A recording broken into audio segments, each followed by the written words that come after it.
Fuck.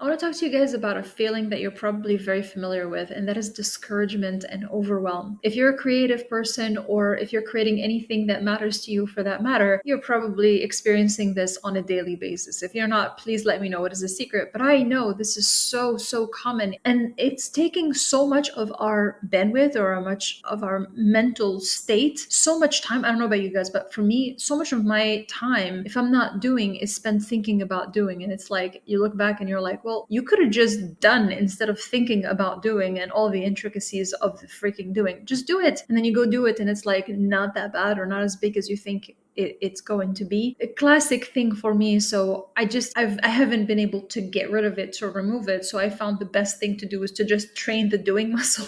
So I just ignore it and just do. But it is so common, and that voice happens especially when we are doing something creative and new and something that we care about, something that we love. It's like you'd think that we would resist the boring, gnarly things more. We do, but we resist the thing that our soul is craving more than anything else. And so this week, well, actually last night, I woke up at 4:30 in the morning, and I couldn't go back to sleep. I was thinking about this, thinking about the fact that I still haven't picked something. I still haven't picked a topic, let alone done any scripting or any expanding of the idea or any recording or editing. And I have all these things in the back of my mind, and I don't even know what I'm going to talk about. And it's not because I don't have a process. I have a whole bank of ideas. I have a whole process that I use with my clients, that I give to my clients too. But anyway, point is, I have a process and I have the ideas. So why haven't I picked them? Because I didn't want to. For some reason, I felt like this one, I really wanted to ditch the process, ditch all my content buckets, whatever you want to call them, ditch all my content ideas, of course, and then really just sit down and figure out like what is coming up for me. Not just reflecting about what happened last week, like last video was reflecting last week. Like this time, I really wanted to just share in real time, and in fact, start writing or mapping out the main points. Start mapping out the main points before I even knew what I wanted to talk about. And so it actually started with a Tunisian saying that translates to something like coming up to a mountain with an axe, or actually coming up to a mountain with an adze, which I just learned what that word is in English. It's a farmer's tool that's smaller than an axe. I want you to imagine like a mountain, okay? And there's you, and then there's this tiny freaking axe like tool, and you're trying to hammer at the entire mountain. You're trying to break it down. That's kind of the feeling that I had the entire week as I was thinking about, oh my gosh, I want to be all these things, but I have a long way to go in terms of skill set. I can barely center myself properly in a video frame and remember to turn on the volume and things like that. Really not trying to like put myself down or anything, but I mean, I don't know what to compare to. Maybe I compare to people who are super tech savvy, maybe not. I'm not a grandma completely, but pretty close when it comes to technology. It's not, I don't enjoy it. I don't enjoy figuring out, things and like dealing with technical issues and things like that. They frustrate me most of the time. Anyway, I'm the type of person that just wants to jump in and just use the freaking thing and just use it just enough for what I need it for, and then forget about it. I don't care about all the other like extra things that are available on it. So yeah, I'm a grandma. now that I hear myself. That is 100% a grandma behavior. Cool, great. Anyway, so gosh, I distract myself with my own thoughts. I'm sitting there, or laying down rather, in the middle of the night, and I'm thinking to myself, gosh, like I don't even I'm trying to do this new endeavor that is requiring more of me, more skills that I'm still building, with a huge gap. And then also on top of that, I don't have a topic and I'm not going to follow my own process. And I'm giving myself a deadline to do it in one day, but like it felt like a very fun experiment. I was like, okay, I screwed up. I dropped the ball. I didn't create content like for 3 days straight. I thought I was going to sit down and do it, and I didn't do it. Classic, happens to my clients all the time, happens to me sometimes too. So I was like, okay, this was kind of my deadline anyway, so let's see what happens. I'm still gonna make it within the deadline. Let's see what's the best that I can do in the time that I have left. So let's just jump into doing it. So I start typing, I start writing, this metaphor of the mountain and the axe, and like thinking about what that is really like, really. And the reason why that resonated with me so much is because it feels like you're trying to achieve this huge thing, but you feel like so overwhelmed because of not only your size in comparison to the thing that you're looking at, or this, or what it feels like to you. You feel small in front of it, and then the tools that you have, you don't feel ready, you don't feel equipped to actually do the job. And so that's why it's just so overwhelming. And and then I thought to myself, well, it's funny, like, who said I had to even break down an entire mountain? And why do I think I have to do it all in one day? you know if I kept doing this every single day, just a tiny, tiny bit, doesn't it make sense that eventually I'm going to see some momentum? I'm going to see enough progress. And the most important thing, which I tell my clients all the time, but it was such a good reminder at this point, was that if I'm doing something every single day, my output also changes. Because the thing is, we are, whatever we create is really input and output. The creative energy or spirit, the ability to transmute, to take things and turn them into something else, is already there. It's always going to be there. You don't need anything to create that in you. It's already present. But your input dictates your output. Garbage in, garbage out. You can be the best kind of machine or creative machine, which you are.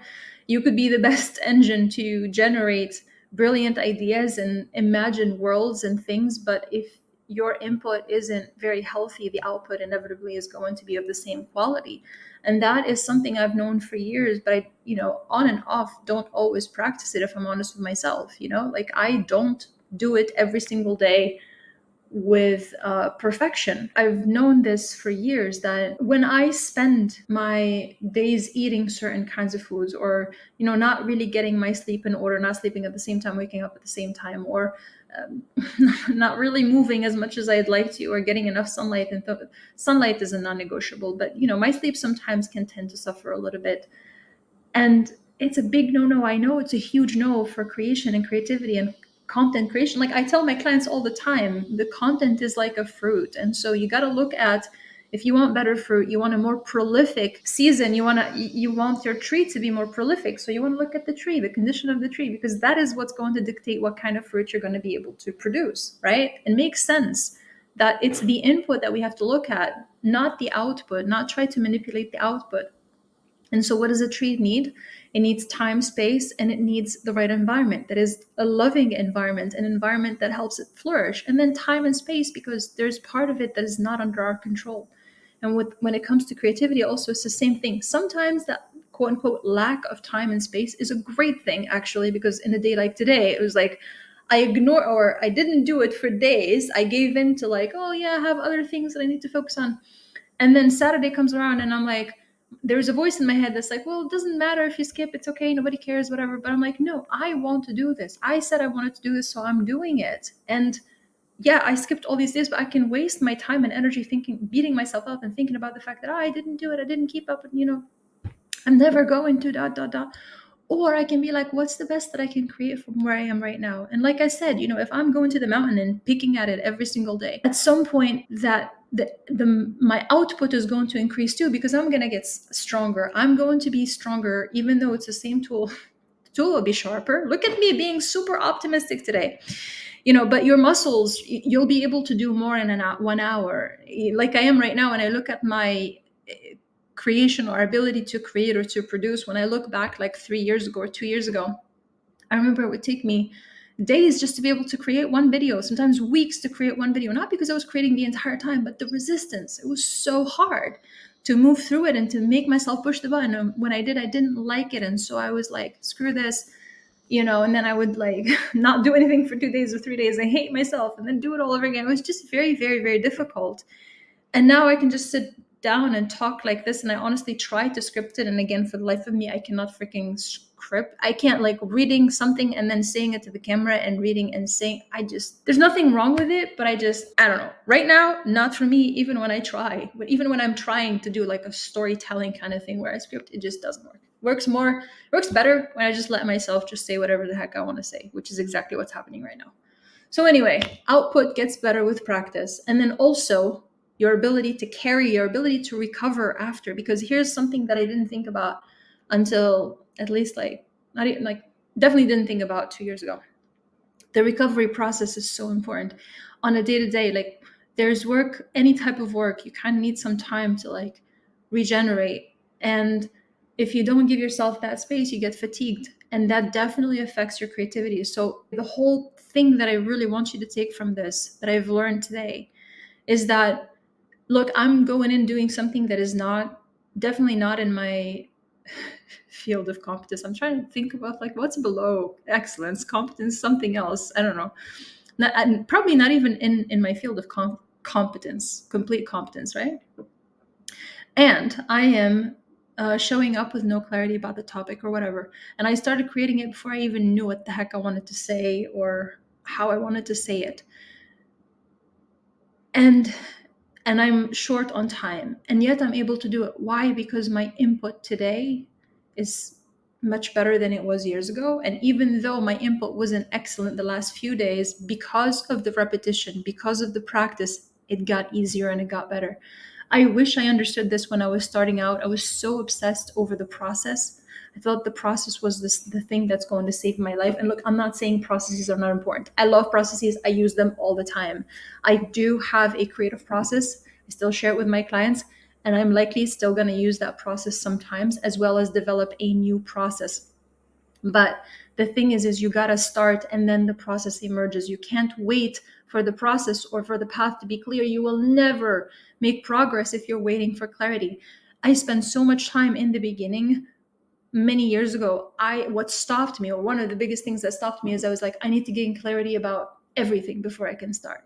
I need to be clear about not only what do I want to talk about, but I really wanted to be clear even about the format of what I wanted to create and how frequently I was going to create it, and little details that I had no business trying to define before I started, because these things actually emerge after. So first you do it, and then you look back and go, what worked and what didn't, and what am I doing so much of that I can save myself time and energy here? And that becomes a process, and then you create a creative process around that.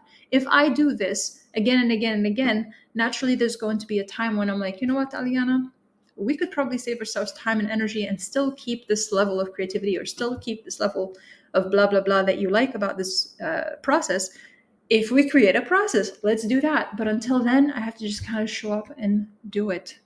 So again, I'm not saying processes are not good for you. When I give them to my clients, if they are complete beginners or they don't have that consistency of creation, I will say, here's a process. If you want to use it, go ahead. Here's how to create your own process. But I will just invite you that in the beginning, you just get started, and don't look at the summit. Don't look at the summit. Just, you can look at the summit every once in a while, but at some point you just kind of have to look down and just look at your feet, and then what's right in front of you, and what's right in front of you, and what's right in front of you. And if, no matter how unclear you are about something because you don't feel like you have a solid process or plan or path, you can always ask yourself, what's the one thing I can do in the next 24 hours that's going to get me in that direction? And if you can't think of anything, that means you're still thinking too big, and you have to bring it one step down. It is really all a creative process. There is no point in beating ourselves up when we miss a deadline, when we don't produce as often as we would like to, when we create things but we don't feel good about them. I think that in the beginning, you got to just get started and create a lot. That's another thing people ask, should I create a lot or should I create better quality? Create a lot of great quality, but first that means you have to create a lot of bad quality until you figure out what's good, and then you slow down, you do good, you practice good again and again and again and again until you create a lot of good. And at that point, you'll likely want to do better, and so you drop down, you practice again and again and again and again until you create a lot of that good, and so on and so forth. It's not a linear process, it's just a cycle, again and again and again. So what I'm seeing now that I didn't see in the beginning of my content creation journey, which is very, very short, only last 2 years, but what I am starting to see is that there are periods when I create a lot, and then I kind of get bored of that style or that thing, and I feel like, okay, that's something that I've learned. Now I'm going to slow down so that I can figure out the next thing. I do that, and then again I keep repeating that again and again. That's really relieving because it's easy to look back and go, I am not consistent enough. Like I'm consistent for certain periods and then I slow down and then or no, I'm not consistent. Why am I not as frequent as I'd like to be? Or I used to have more frequency in the past. Why did I drop that now? Well, it's a lot of times it's because of that. It's because you're going through a discovery phase. So embrace that. Like if it happens to you, if you feel like, I don't really feel very inspired by creating at the same volume. I want to create less but better. I mean, doing that over and over has been the best thing for me to be able to stay in this game, to keep enjoying it. But again, I can't stress this enough. In the beginning, you got to create a lot, and once you get used to something, you have to create a lot, because that's how you get through the fear. And again, I'm not saying the processes aren't good. I'm saying the processes help you save time and energy. They help you create more efficiency, but they are not going to give you the certainty or the clarity. And sometimes when you're starting something like this, you gotta just get started. I really would love for you to walk away with the thought of the fruit and what is the input that you're taking in, whether it's the people you surround yourself with, the content you choose to consume, or books or videos or whatever, the projects and things that you focus on, the thoughts that you entertain, the words that you surround yourself with, and obviously the food and the sleep and the lifestyle. And pretty much think about anything that comes in contact with you and all of your bodies, your physical body, your mental body, and ask yourself, based on the input that I'm putting in right now, what is going to emerge? What's going to come out of as an output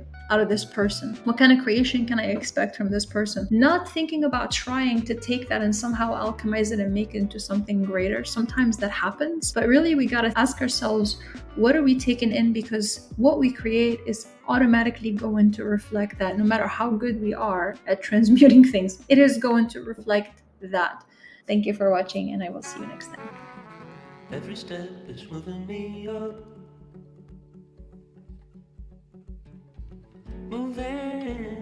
It's moving me up. Every step is moving me up. Moving me up. Each tiny, tiny move is all I need, and I jump over.